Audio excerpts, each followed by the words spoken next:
ਘਰ ਇੱਕ ਐਸੀ ਥਾਂ ਹੁੰਦੀ ਹੈ ਜਿੱਥੇ ਹਰ ਕੋਈ ਆਪਣੀ ਨਿੱਜੀ ਜ਼ਿੰਦਗੀ ਦੇ ਸੁਨਹਿਰੀ ਪਲ ਯਾਦ ਰੱਖਦਾ ਹੈ। ਉਹ ਜਗ੍ਹਾ ਜਿੱਥੇ ਉਹ ਰਹਿੰਦਾ ਹੈ ਤੇ ਪਿਆਰ ਭਰਿਆ ਜੀਵਨ ਬਤੀਤ ਕਰਦਾ ਹੈ। ਇਹ ਗੱਲਾਂ ਤਾਂ ਹੀ ਪੂਰੀਆਂ ਹੁੰਦੀਆਂ ਨੇ ਜਦ ਕਿਸੇ ਜਗ੍ਹਾ ਨੂੰ ਸਜੇ ਹੋਏ ਘਰ 'ਚ ਬਦਲਿਆ ਜਾਵੇ। ਨਵੇਂ ਘਰਾਂ ਨੂੰ ਫਰੇਮਿੰਗ ਤੋਂ ਲੈ ਕੇ ਫਿਨਿਸ਼ਿੰਗ ਤੱਕ, ਡ੍ਰੇਪਰੀ, ਪੇਂਟਿੰਗਸ ਤੋਂ ਲੈ ਕੇ ਡੈਕੋਰੇਸ਼ਨ ਅਸੈਸਰੀਜ਼ ਤੱਕ ਤੁਸੀਂ SK ਹੋਮ ਡਿਜ਼ਾਈਨਸ ਦੀਆਂ ਪ੍ਰੋਫੈਸ਼ਨਲ ਸਰਵਿਸਿਜ਼ ਲੈ ਕੇ ਆਪਣੇ ਸੁਪਨਿਆਂ ਦੇ ਘਰ ਨੂੰ ਹਕੀਕਤ 'ਚ ਬਦਲ ਸਕਦੇ ਹੋ। ਕੰਟੈਕਟ ਕਰੋ ਸੰਦੀਪ ਕੌਰ 6048259295।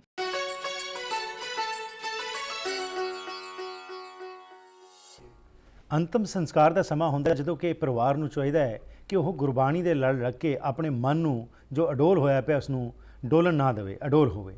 ਲੇਕਿਨ ਅੱਜ ਜੋ ਅਸੀਂ ਵੇਖ ਰਹੇ ਹਾਂ ਕਿ ਕਰਮ ਕਾਂਡਾਂ 'ਚ ਅਸੀਂ ਫਸ ਕੇ ਅਸੀਂ ਅੰਤਮ ਸੰਸਕਾਰ ਸਮੇਂ ਉਹੀ ਕੁਝ ਕਰ ਰਹੇ ਹਾਂ ਜਿਹੜੀ ਚੀਜ਼ ਤੋਂ ਸਾਨੂੰ ਗੁਰੂ ਸਾਹਿਬ ਨੇ ਰੋਕਿਆ ਸੀ।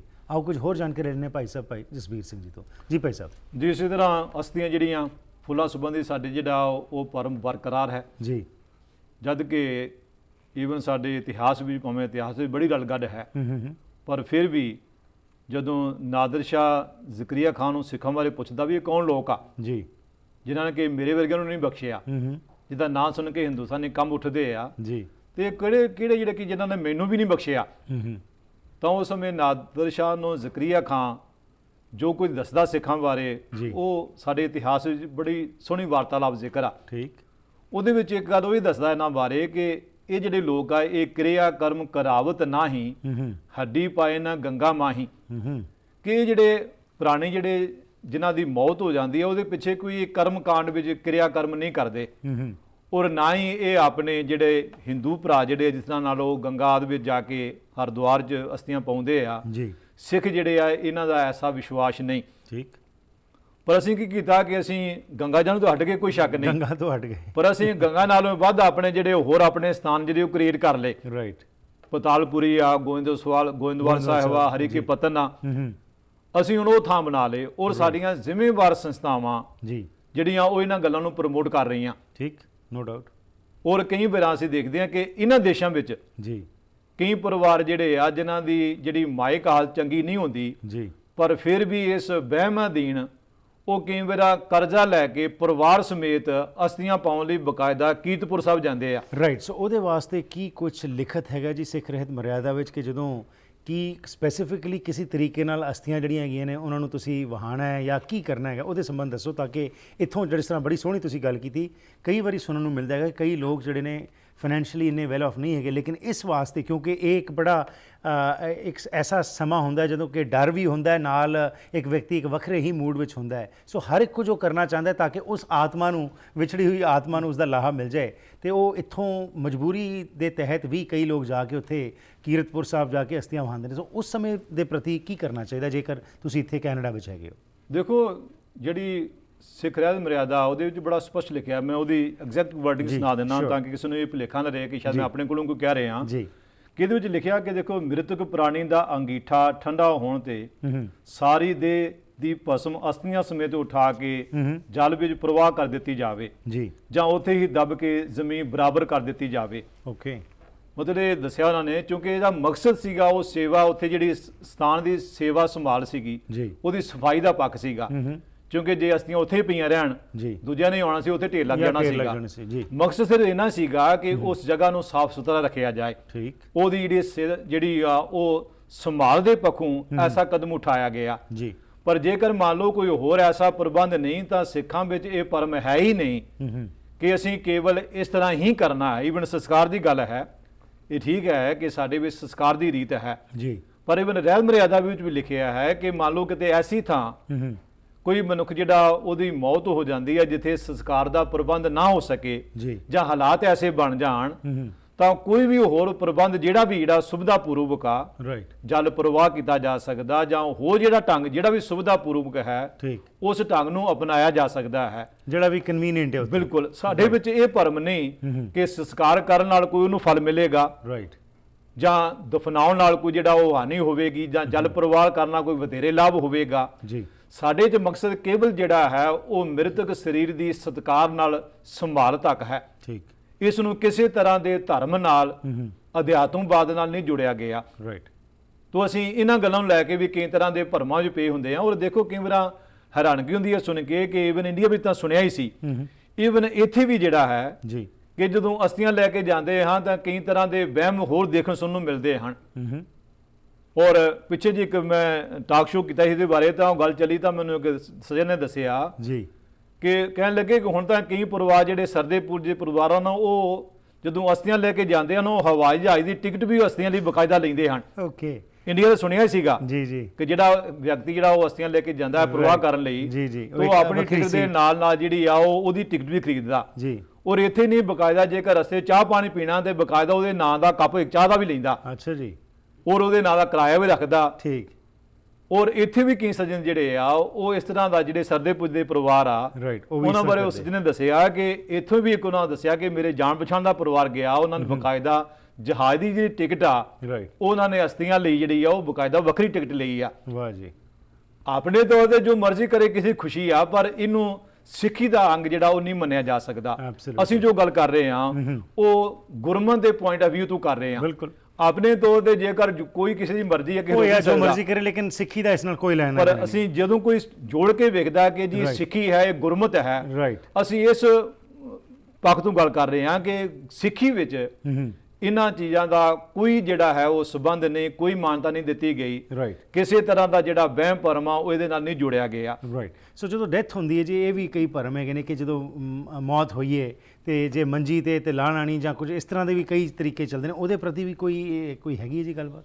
ਨਹੀਂ, ਉਹਦੇ ਵਿੱਚ ਸਾਡੇ ਕੋਈ ਵਹਿਮ ਭਰਮ ਨਹੀਂ। ਬਣ ਰਿਆਤ ਮਰਿਆਦਾ ਵਿੱਚ ਵੀ, ਕਿਉਂਕਿ ਉਸ ਸਮੇਂ ਅੱਜ ਇਹਨਾਂ ਮੁਲਕਾਂ ਦੇ ਭਾਵੇਂ ਐਸਾ ਨਹੀਂ, ਜੋ ਮੋਸਟਲੀ ਜੀ ਡੈਥਾਂ ਉਹ ਹਸਪੀਟਲਾਂ 'ਚ ਹੁੰਦੀਆਂ ਜੀ, ਤਾਂ ਬੰਦਾ ਉਸ ਲਈ ਬੈੱਡ ਤੇ ਵੀ ਹੁੰਦਾ। ਰਾਈਟ। ਪਰ ਈਵਨ ਜਿਹੜੇ ਇੰਡੀਆ ਵਿੱਚ ਵੀ ਅਸੀਂ ਦੇਖਦੇ ਹਾਂ ਕਿ ਪਹਿਲੇ ਪੁਰਾਣੇ ਲੋਕਾਂ ਜ਼ਰੂਰ ਅੱਜ ਵੀ ਵਹਿਮ ਹੈ। ਇਸ ਲਈ ਰਿਆਤ ਮਰਿਆਦਾ ਵੀ ਜਿਹੜਾ ਹੈ ਉਹ ਬਕਾਇਦਾ ਜ਼ਿਕਰ ਕੀਤਾ ਸ਼ੁਰੂ ਵਿੱਚ ਹੀ ਕਿ ਪ੍ਰਾਣੀ ਨੂੰ ਮਰਨ ਵੇਲੇ ਜੇ ਮੰਜੇ ਤੇ ਹੋਵੇ ਤਾਂ ਹੇਠਾਂ ਨਹੀਂ ਉਤਾਰਨਾ। ਠੀਕ ਹੈ। ਮਤਲਬ ਨਾ ਬਕਾਇਦਾ ਇਸ ਗੱਲ ਦਾ ਜ਼ਿਕਰ ਕੀਤਾ ਕਿਉਂਕਿ ਲੋਕੀ ਵਹਿਮ ਕਰਦੇ ਸੀਗੇ। ਠੀਕ। ਔਰ ਈਵਨ ਇੱਕ ਵਾਰ ਦਰਬਾਰ ਸਾਹਿਬ ਦੇ ਮੁੱਖ ਗ੍ਰੰਥੀ ਦੀ ਜਦੋਂ ਡੈਥ ਹੋਈ ਤਾਂ ਉਸ ਸਮੇਂ ਇਹ ਆਮ ਪ੍ਰਚਾਰ ਹੋਣ ਲੱਗ ਪਿਆ, ਅਫਵਾਹ ਉੱਡ ਗਈ ਕਿ ਉਹਨਾਂ ਦੀ ਗਤੀ ਨਹੀਂ ਹੋਈ। ਓਕੇ।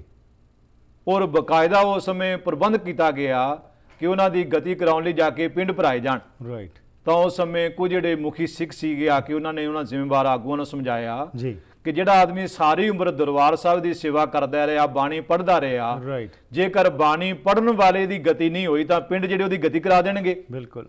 ਤਾਂ ਫਿਰ ਜਾ ਕੇ ਉਹਨਾਂ ਲੋਕਾਂ ਨੂੰ ਸਮਝ ਆਈ ਤੇ ਉਹਨਾਂ ਨੇ ਇਹ ਕਦਮ ਪੁੱਟਣ ਤੋਂ ਸੰਕੋਚ ਕੀਤਾ। ਰਾਈਟ। ਬਸ ਸਾਡੇ 'ਚ ਵਹਿਮ ਪਰ ਇਹਨਾਂ ਤੱਕ ਇੱਥੋਂ ਤੱਕ ਪਾਰੂ ਹੋਇਆ ਸੀਗਾ। ਰਾਈਟ।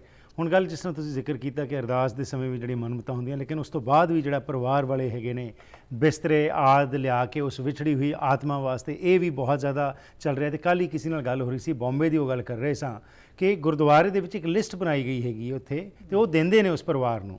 ਉਸ ਤੋਂ ਇਲਾਵਾ ਜਦੋਂ ਅਰਦਾਸ ਹੋ ਰਹੀ ਹੈ ਉਸ ਸਮੇਂ ਕਿਹਾ ਜਾਂਦਾ ਹੈ ਕਿ ਬਾਬਾ ਜੀ ਨੇ ਜਾਂ ਜਿਹੜੇ ਗ੍ਰੰਥੀ ਨੇ ਉਹਨਾਂ ਨੇ ਅਰਦਾਸ ਸਮੇਂ ਮਾਇਆ ਨਹੀਂ ਹੱਥ 'ਚ ਲੈਣੀ, ਉਹ ਜਦੋਂ ਮੱਥਾ ਟੇਕਦੇ ਨੇ ਉਹਨਾਂ ਦੇ ਹੱਥ ਖੁੱਲ੍ਹਦੇ ਨੇ, ਉਸ ਸਮੇਂ ਤੁਸੀਂ ਪਾਓਗੇ ਤਾਂ ਗਤੀ ਮਿਲੇਗੀ ਉਸ ਵਿਛੜੀ ਹੋਈ ਆਤਮਾ ਨੂੰ। ਸੋ ਇਹ ਚੀਜ਼ਾਂ, ਇਹਦੀ ਕੋਈ ਥਾਂ ਹੈਗੀ? ਦੇਖੋ, ਇਹਦੇ ਨਾਲੋਂ ਹੋਰ ਜ਼ਿਆਦਾ ਮਨਮਤ ਕੀ ਹੋ ਸਕਦੀ ਹੈ। ਰਾਈਟ। ਕਿ ਸਾਡੇ ਗੁਰਦੁਆਰੇ ਸਾਹਿਬਾਨ ਵਿੱਚ ਜਿੱਥੋਂ ਕਿ ਅਸੀਂ ਸਿੱਖੀ ਸਮਝਣੀ ਸੀ ਜੀ, ਗੁਰਮਤਿ ਲੈਣੀ ਸੀ, ਉੱਥੇ ਸਾਡਾ ਇਹ ਹਾਲ ਆ।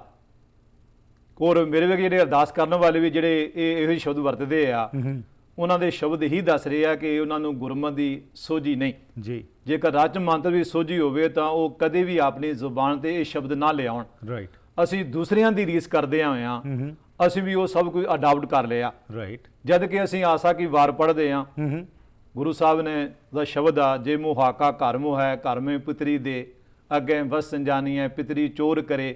ਤਾਂ ਗੁਰੂ ਸਾਹਿਬ ਜੇ ਸਾਡੇ ਵਰਗੇ ਇੰਜ ਅਰਦਾਸਾਂ ਕਰਕੇ ਸਮਝਦੇ ਆ ਤਾਂ ਮਹਾਰਾਜ ਤਾੜਨਾ ਕਰਦੇ ਆ ਕਿ ਵੱਡੀਆਂ ਹੱਥ ਦਲਾਲ ਕੇ ਮੁਸਫੀ ਇਹ ਕਰੇ। ਠੀਕ। ਤਾਂ ਗੁਰੂ ਸਾਹਿਬ ਫਿਰ ਕਹਿੰਦੇ ਆ ਕਿ ਜੇ ਨਾਨਕ ਅੱਗੇ ਸੋ ਮਿਲਿਆ ਜੇ ਖੱਟੇ ਘਾਲੇ ਦੇ। ਗੁਰੂ ਸਾਹਿਬ ਮਨੁੱਖ ਨੂੰ ਖੁਦ ਚੰਗੀ ਸੱਚੀ ਸੁੱਚੀ ਜ਼ਿੰਦਗੀ ਜਿਉਣ ਦੀ ਪ੍ਰੇਰਨਾ ਦੇ ਰਹੇ ਹਨ। ਠੀਕ। ਔਰ ਕੀਰਤਪੁਰ ਸਾਹਿਬ ਦੀ ਗੱਲ ਕਰ ਰਹੇ ਸੀ, ਮੇਰੇ ਆਪਣੇ ਇੱਕ ਸੱਜਣ ਆ, ਉਹਨਾਂ ਮੈਨੂੰ ਦੱਸਿਆ ਕਿ ਉਹਨਾਂ ਦੇ ਵੱਡੇ ਭਾਈ ਸਾਹਿਬ ਦੀ ਮੌਤ ਹੋ ਗਈ ਔਰ ਅਸਥੀਆਂ ਪਾਉਣ ਲਈ ਉਹ ਕੀਰਤਪੁਰ ਸਾਹਿਬ ਗਏ ਜੀ। ਤਾਂ ਉੱਥੇ ਜਦੋਂ ਅਸੀਂ ਉੱਥੇ ਅਰਦਾਸ ਕੀਤੀ ਬਾਅਦ ਤੇ ਸਾਨੂੰ ਸੇਵਾਦਾਰ ਪੁੱਛਦਾ ਉੱਥੇ ਕਿ ਜੀ ਉਹ ਕੋਈ ਨਸ਼ਾ ਪਾਣੀ ਤੇ ਨਹੀਂ ਸੀ ਕਰਦਾ। ਅੱਛਾ। ਉਹ ਕਹਿਣ ਲੱਗੇ ਵੀ ਅਸੀਂ ਕਿਉਂਕਿ ਜਦੋਂ ਗਏ ਤਾਂ ਬੁੱਢੀਆਂ ਆਖ ਲਈਆਂ ਸਾਡੀਆਂ ਘਰ ਦੀਆਂ ਵੀ ਉਹ ਅਫੀਮ ਖਾਂਦਾ ਸੀ, ਤੁਸੀਂ ਅਫੀਮ ਵੀ ਲੈ ਜਾਓ। ਕਹਿੰਦੇ ਮੈਨੂੰ ਤਾਂ ਲੱਗੇ ਵੀ ਅਫੀਮ ਉੱਥੇ ਕੀ ਲੈ ਕੇ ਜਾਣੀ। ਉਹ ਕਹਿਣ ਲੱਗੇ ਨਹੀਂ ਜੇਲ੍ਹ ਕਿਉਂਕਿ ਖਾਂਦਾ ਸੀਗਾ ਤੇ ਤੁਸੀਂ ਲੈ ਜਾਓ। ਉਹ ਕਹਿਣ ਲੱਗੇ ਮੈਨੂੰ ਬੜੀ ਹੈਰਾਨਗੀ ਹੋਈ ਕਿ ਸੇਵਾਦਾਰ ਪੁੱਛਣ ਲੱਗਾ। ਅੱਛਾ ਜੀ। ਉਹ ਅਸੀਂ ਫਿਰ ਅਫੀਮ ਸੀ ਉਹਨੂੰ ਦੇਤੀ, ਉਹਨੇ ਲੈ ਲਈ। ਮਤਲਬ ਸਾਡੇ ਵਿੱਚ ਇੱਥੋਂ ਤੱਕ ਨਗਾਰ ਆ ਚੁੱਕਾ। ਰਾਈਟ। ਕਿ ਅਸੀਂ ਉਹਨਾਂ ਨੂੰ ਅਸੀਂ ਹਰਦੁਆਰ ਵਾਲੋਂ ਨੂੰ ਕਹਿੰਦੇ ਆ, ਰਾਈਟ, ਅਸੀਂ ਤਾਂ ਉਹਨਾਂ ਨਾਲੋਂ ਵੀ 2 ਅੱਗੇ। ਕਦਮ ਜਿਹੜੇ ਆ ਉਹ ਅੱਗੇ ਚਲੇ ਗਏ ਆ। ਐਬਸੋਲੂਟਲੀ। ਚੌਥੇ ਦਾ ਜਿਹੜਾ ਕਨਸੈਪਟ ਹੈਗਾ ਕਿ ਇਹ ਸਿੱਖੀ ਦੇ ਵਿੱਚ ਇਹਦਾ ਕੋਈ ਸਥਾਨ ਹੈਗਾ ਜੀ, ਤੇ ਖਾਸ ਤੌਰ ਤੇ ਚੌਥੇ ਤੋਂ ਬਾਅਦ ਫਿਰ ਜਦੋਂ ਸਾਲ ਬਾਅਦ ਬਰਸੀਆਂ ਮਨਾਈਆਂ ਜਾਂਦੀਆਂ ਨੇ ਤੇ ਘਰਾਂ ਦੇ ਵਿੱਚ ਵੀ ਲੋਕ ਇਸ ਚੀਜ਼ ਨੂੰ ਫੋਲੋ ਕਰਦੇ ਨੇ, ਪਰ ਗੁਰਦੁਆਰਿਆਂ ਵਿੱਚ ਵੀ ਅਸੀਂ ਕਈ ਇਨ ਕੋਟ ਜਿਹੜੇ ਸੰਤ ਮਹਾਂਪੁਰਖਾਂ ਦੀ ਜਿਹਨੇ ਗੱਲ ਕਰਨੇ ਉਹਨਾਂ ਦੇ ਵੀ ਇਹ ਬਰਸੀਆਂ ਮਨਾਈ ਜਾਂਦੇ ਨੇ। ਸੋ ਕੀ ਕੋਈ ਕਨਸੈਪਟ ਹੈਗਾ ਸਿੱਖੀ ਦੇ ਵਿੱਚ ਇਹਦਾ? ਦੇਖੋ, ਜਿੱਥੇ ਤੱਕ ਬਰਸੀ ਦਾ ਸਵਾਲ ਹੈ, ਸਿੱਖੀ ਵਿੱਚ ਦਾ ਕੋਈ ਕਨਸੈਪਟ ਨਹੀਂ, ਓਕੇ, ਕਿਉਂਕਿ ਸਾਡੇ ਵੀ ਤਾਂ ਉਹ ਕਨਸੈਪਟ ਹੀ ਨਹੀਂ ਕਿ ਜੋ ਕੁ ਅਸੀਂ ਕਰ ਰਹੇ ਹਾਂ ਇਹਦਾ ਸੰਬੰਧ ਉਸ ਆਤਮਾ ਨਾਲ ਆ। ਰਾਈਟ, ਇਹ ਤਾਂ ਸਾਡੇ ਆਪਣੇ ਲਈ ਆ। ਜਿਹੜੀ ਜਿੱਥੋਂ ਤੱਕ ਇਹ ਸਵਾਲ ਆ ਕਿ ਬਾਅਦ ਵਿੱਚ ਅਸੀਂ 10ਵੇਂ ਦਿਨ 17ਵੇਂ ਜਾਂ ਕੋਈ ਵੀ ਦਿਨ ਜਿਹੜਾ ਜੀ, ਉਹ ਚੂੰਕਿ ਅਸੀਂ ਇੱਕ ਸਮਾਜਿਕ ਜੀਵ ਹਾਂ, ਬਰਾਦਰੀ ਭਾਈਚਾਰਾ ਜਿਹੜਾ ਜੀ, ਉਸ ਇੱਕ ਬਰਾਦਰੀ ਭਾਈਚਾਰੇ ਕਾਰਨ ਇੱਕ ਸਾਡਾ ਸਮਾਜਿਕ ਜਿਹੜੀ ਇੱਕ ਰਸਮਾਂ ਚੋਂ ਸਾਰੇ ਆ ਜਾਂਦੇ ਆ, ਜੀ, ਕਿਉਂਕਿ ਜੇਕਰ ਵਾਰੋ-ਵਾਰੀ ਆਉਂਦੇ ਜਾਣ ਸੇਂਚ ਸਿਲਸਿਲਾ ਜਾਰੀ ਰਹਿੰਦਾ ਹੈ Right. ਤਾਂ ਬੰਦਾ ਕੰਮਕਾਜ ਨਹੀਂ ਕਰ ਸਕਦਾ। ਉਸ ਤੋਂ ਇੱਕ ਸੁਵਿਧਾ ਰੱਖਣ ਲਈ ਕਿ ਸਾਰੇ ਲੋਕੀ ਇੱਕੋ ਟਾਈਮ ਆ ਜਾਣ ਤਾਂ ਕਿ ਦੁਬਾਰਾ ਜਿਹੜਾ ਉਹ ਲੋਕੀ ਫਿਰ ਜਾ ਕੇ ਕਿਸੇ ਨੂੰ ਪਹੁੰਚਾਉਣ ਲਈ ਨਾ ਆਉਣਾ ਪਵੇ। ਜੀ, ਉਹ ਇੱਕ ਸਾਡੀ ਸਮਾਜਿਕ ਰਸਮ ਦਾ ਹਿੱਸਾ ਹੈ ਤਾਂ ਕਿ ਸਾਰੇ ਜਿਹੜੇ ਪਰਿਵਾਰ ਆ ਉਸ ਸਮੇਂ ਆ ਕੇ ਜਿਹੜਾ ਬਾਕੀ ਰਸਮਾਂ ਨਿਭਾਉਂਦੇ ਹਾਂ ਰਾਈਟ, ਉਹ ਹੋ ਜਾਣ। ਉਹਦਾ ਕੋਈ ਵੀ ਦਿਨ ਹੋ ਸਕਦਾ ਹੈ, ਕੋਈ ਵੀ ਦਿਨ ਜਿਹੜਾ ਵੀ ਕਨਵੀਨੀਐਂਟ ਹੋਵੇ ਉਹ ਦਿਨ ਰੱਖਿਆ ਜਾ ਸਕਦਾ ਹੈ। ਕੋਈ ਵੀ ਦਿਨ ਜਿਹੜਾ ਤੁਹਾਨੂੰ ਸੁਵਿਧਾਪੂਰਵਕ ਲੱਗਦਾ ਰਾਈਟ, ਉਹ ਰੱਖਿਆ ਜਾ ਸਕਦਾ। ਪਰ ਅੱਜ ਕੱਲ੍ਹ ਚੂੰਕਿ ਅਸੀਂ ਇਹ ਵੀ ਇੱਕ ਜਿਹੜਾ ਇੱਕ ਅਸੀਂ ਕਰਮਕਾਂਡ ਬਣਾ ਲਿਆ, ਜੀ, ਕਈ ਵਾਰ ਅਸੀਂ ਦੇਖਦੇ ਹਾਂ ਕਿ ਪਰਿਵਾਰਾਂ ਨੂੰ ਇੰਨੀ ਕਾਹਲ ਹੁੰਦੀ ਆ ਕਿ ਉਹ ਸਮਝਦੇ ਆ ਕਿ ਪਾਠ ਜਿਹੜਾ ਭਾਵੇਂ 2 ਦਿਨ ਪਾਠ ਕਹਿੰਦੇ ਪਾਠ ਨੂੰ ਭੋਗ ਪਵਾ ਦਿਓ ਜੀ, ਠੀਕ, ਕਿ ਸਾਡੇ ਪਰਿਵਾਰ ਦੂਰੋਂ ਆ ਚਲੇ ਜਾਣਾ। ਪਰ ਚੰਗਾ ਇਹ ਕਿ ਐਸੇ ਸਮੇਂ ਪਾਠ ਜਿਹੜਾ ਪਰਿਵਾਰ ਜੇ ਆਪ ਕਰ ਸਕਦੇ ਆ ਤਾਂ ਬਹੁਤ ਵਧੀਆ ਗੱਲ ਆ। ਰਾਈਟ, ਪਰ ਜੇਕਰ ਨਹੀਂ ਕਰ ਸਕਦੇ ਤਾਂ ਉਹ ਘਰ ਪਾਠ ਰਖਾ ਲੈਣ, ਔਰ ਭਾਵੇਂ ਉਹ ਸਾਲ ਮਗਰੋਂ ਭੋਗ ਪਵਾਉਣ। ਠੀਕ, ਸੋ ਦਾ ਕੋਈ ਸੀਮਾ ਨਹੀਂ ਕੋਈ ਨਿਸ਼ਚਿਤ ਸੀਮਾ ਕਰਨ ਦੀ ਨਹੀਂ ਲੋੜ ਜਿਹੜੀ ਆ, ਤਾਂ ਕਿ ਪਰਿਵਾਰ ਜਿਹੜੇ ਇੱਕ ਵਾਰ ਆ ਕੇ ਜਿਹੜਾ ਆਪਣਾ ਜੋ ਆ ਉਹ ਕਰ ਲੈਣ। ਰਾਈਟ, ਔਰ ਬਾਅਦ ਜਿਹੜਾ ਪਾਠ ਚੂੰਕਿ ਆਪਣੇ ਲਈ ਆ, ਸਾਡੇ ਆਪਣੇ ਲਈ ਆ, ਠੀਕ, ਤੋ ਇਹਨੂੰ ਰਸਮ ਨਾ ਬਣਾ ਕਰਮਕਾਂਡ ਨਾ ਬਣਾਇਆ ਜਾਏ, ਬਲਕਿ ਗੁਰੂ ਪਾਤਸ਼ਾਹ ਦੀ ਗੋਦ ਵਿੱਚ ਬੈਠ ਕੇ ਉਹ ਤੋਂ ਉਹ ਜੀਵਨ ਜਾਚ ਸਮਝੀ ਜਾਏ। ਠੀਕ, ਉਹ ਜਦੋਂ ਬਰਸੀਆਂ ਦੇ ਸਵਾਲ ਦੇਖੋ, ਅਸੀਂ ਜਿਹੜੇ ਸਾਡੇ ਮਹਾਨ ਸ਼ਹੀਦ ਆ ਭਾਈ ਮਣੀ ਸਿੰਘ ਜੀ ਵਰਗੇ, ਭਾਈ ਤਾਰੂ ਸਿੰਘ ਜੀ ਵਰਗੇ, ਜੀ, ਉਹਨਾਂ ਦੀ ਯਾਦ ਅਸੀਂ ਮਨਾਉਂਦੇ ਨਹੀਂ, ਠੀਕ, ਪਰੰਤੂ ਜਿਹੜੇ ਬਾਬੇ ਜਿਹਨਾਂ ਦਾ ਕੋਈ ਦੇਣ ਨਹੀਂ, ਰਾਈਟ, ਕੁਝ ਵੀ ਉਹਨਾਂ ਦਾ ਯੋਗਦਾਨ ਨਹੀਂ, ਜਿਨ੍ਹਾਂ ਨੇ ਬਲਕਿ ਕਰਮਕਾਂਡ ਵਧਾਇਆ, ਉਹਨਾਂ ਨੂੰ ਸੀ, ਉਹਨਾਂ ਦੀ ਇਹਨਾਂ ਨੂੰ ਪ੍ਰਮੋਟ ਕਰ ਰਹੇ ਆ।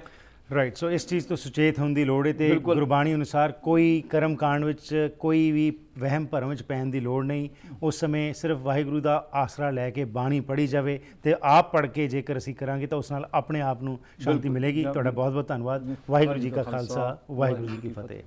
ਅੱਜ ਅੰਤਿਮ ਸੰਸਕਾਰ ਦੇ ਸੰਬੰਧ ਵਿੱਚ ਜਿਹੜੇ ਵਿਸ਼ੇ ਉੱਤੇ ਅਸੀਂ ਅੱਜ ਗੱਲਬਾਤ ਕੀਤੀ ਹੈ, ਸੋ ਆਓ ਅੱਜ ਅਸੀਂ ਜੋ ਆਲੇ ਦੁਆਲੇ ਵੇਖ ਰਹੇ ਹਾਂ ਕਿ ਵਹਿਮ ਭਰਮ ਕਰਮਕਾਂਡ ਦਿਨ ਬ ਦਿਨ ਵੱਧਦੇ ਜਾ ਰਹੇ ਨੇ, ਫਿਰ ਵੀ ਅਸੀਂ ਆਪਣੇ ਆਪ ਨੂੰ ਸਿੱਖ ਖਵਾਉਂਦੇ ਹਾਂ ਕਿ ਅਸੀਂ ਵਾਕਿਆ 'ਚ ਸਿੱਖ ਹਾਂ। ਗੁਰੂ ਦੀ ਗੱਲ ਅਸੀਂ ਮੰਨਣ ਨੂੰ ਤਿਆਰ ਨਹੀਂ, ਪਰ ਅਸੀਂ ਸਿੱਖ ਆਪਣੇ ਆਪ ਨੂੰ ਖਵਾਉਣਾ ਚਾਹੁੰਦੇ ਹਾਂ। ਅਤੇ ਇਸੀ ਕਾਰਨ ਅੱਜ ਅਸੀਂ ਦੇਖ ਰਹੇ ਹਾਂ ਕਿ ਕਰਮਕਾਂਡ ਦੀ ਬੌਛਾਰ ਜੋ ਹੈ ਉਹ ਸਾਡੇ ਵਿੱਚ ਆਉਂਦੀ ਜਾ ਰਹੀ ਹੈ ਅਤੇ ਅਸੀਂ ਗੁਰੂ ਦੇ ਸਿਧਾਂਤ ਤੋਂ ਦੂਰ ਹੁੰਦੇ ਜਾ ਰਹੇ ਹਾਂ। ਆਓ ਸਾਰੇ ਯਤਨ ਕਰੀਏ ਕਿ ਇਸ ਪ੍ਰਤੀ ਸੁਹਿਰਦ ਹੋਈਏ ਅਤੇ ਇਹਨਾਂ ਸਮਿਆਂ ਦੌਰਾਨ ਜੋ ਹੈ ਗੁਰੂ ਦਾ ਆਸਰਾ ਲੈ ਕੇ, ਗੁਰੂ ਦੀ ਓਟ ਲੈ ਕੇ ਅਸੀਂ ਗੁਰਬਾਣੀ ਨਾਲ ਜੁੜ ਕੇ ਜੋ ਇਹ ਸਮਾਂ ਹੈ ਉਸ ਨੂੰ ਬਿਤਾਈਏ। ਪ੍ਰੋਗਰਾਮ ਵਿੱਚ ਸ਼ਾਮਲ ਹੋਣ ਲਈ ਧੰਨਵਾਦ। ਫੀਡਬੈਕ ਲਈ 604 603 75 55 ਜਾਂ ਫਿਰ ਈਮੇਲ ਰਾਹੀਂ harpreet@akaltv.com ਤੇ ਸੰਪਰਕ ਕਰ ਸਕਦੇ ਹੋ। ਇਹਨਾਂ ਪ੍ਰੋਗਰਾਮਸ ਨੂੰ ਤੁਸੀਂ ਬਾਅਦ ਵਿੱਚ youtube.com/harpreet singh show ਦੇ ਵੀ ਦੇਖ ਸਕਦੇ ਹੋ। ਸਾਡੀ ਇਹੀ ਕੋਸ਼ਿਸ਼ ਹੈ ਕਿ ਹਰ ਰੋਜ਼ ਜੋ ਤੁਹਾਡੇ ਨਾਲ ਗੁਰਬਾਣੀ ਦੇ ਸਿਧਾਂਤ ਲੈ ਕੇ ਆਉਂਦੇ ਹਾਂ, ਇਹ ਵਿਸ਼ਿਆਂ ਨੂੰ ਲਿਆਉਣ ਦਾ ਮਕਸਦ ਇਹੀ ਹੈ ਕਿਉਂਕਿ ਧੰਨ ਤਾਂ ਅਸੀਂ ਬਹੁਤ ਕਰ ਲਿਆ, ਪਰ ਹੁਣ ਸਮਾਂ ਹੈ ਕਿ ਗੁਰਬਾਣੀ ਨੂੰ ਸਮਝ ਸਕੀਏ, ਵਿਚਾਰ ਸਕੀਏ ਤੇ ਉਸ ਦੇ ਉੱਤੇ ਆਪ ਪਹਿਰਾ ਦੇ ਸਕੀਏ। ਫੀਡਬੈਕ ਜ਼ਰੂਰ ਦੇਣਾ ਜੀ। ਫਿਰ ਮੁਲਾਕਾਤ ਕਰਾਂਗੇ, ਤਦ ਤੱਕ ਗੁੱਡ ਬਾਏ।